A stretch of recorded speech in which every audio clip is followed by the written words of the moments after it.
Technology, ह्या सगळ्या टेक्नॉलॉजीचा हा सगळा आपल्याला फायदा करून घेता आला पाहिजे. टेक्नॉलॉजी एवढी चांगली सुधारली की 2014च्या निवडणुकीच्या काळात मी एक प्रेस कॉन्फरन्स घेतली शिवसेना भवनमध्ये आणि तिकडे 8वीचं एक दप्तर ठेवलेलं भरलेलं पूर्ण.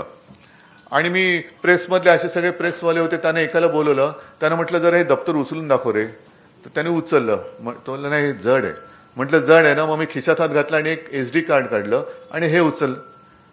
तो हे काय SD कार्ड आहे. म्हटलं हे सगळं दप्तर त्याच्यामध्ये.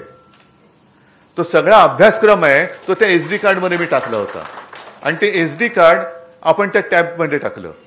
म्हणजे 8वी ते 10वी दरवर्षी आपण महापालिका शाळेत सुरू केलं होतं. आता सुरू आहे की मला कल्पना नाही, कारण गेले 3-4 वर्ष महापालिकेचा बाप कोण आहे तेच कळत नाहीये.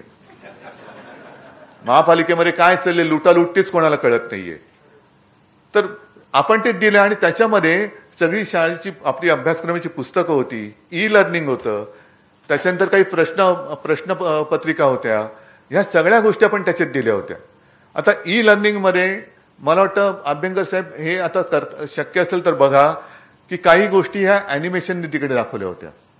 आपण सांगतो, तुम्हाला सुद्धा त्याचा अनुभव असेल की एखादी गोष्ट वर्णन करून सांगितलं ती कळत नाही, पण प्रत्यक्ष दाखवणं शक्य नसतं.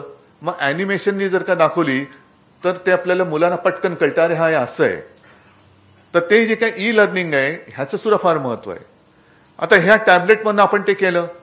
नंतर एक मी साधारणतः 2010 साली हे मी का सांगतोय, कारण आता शिक्षण हा विषय हा तुम्ही चांगल्या पद्धतीने हाताळता. पुढे काय काय तुमचा फंड तुम्ही वापरणार तर कुठे वापरा किंवा कुठे वापरू शकता त्याचं मी तुम्हाला उदाहरण देतोय. 2010च्या सुमारास किंवा त्याच्याही आधी आपण व्हर्च्युअल क्लासरूम सुरू केले. मला कल्पना नाही आपल्यापैकी किती जणांनी ते बघितले असतील. Virtual class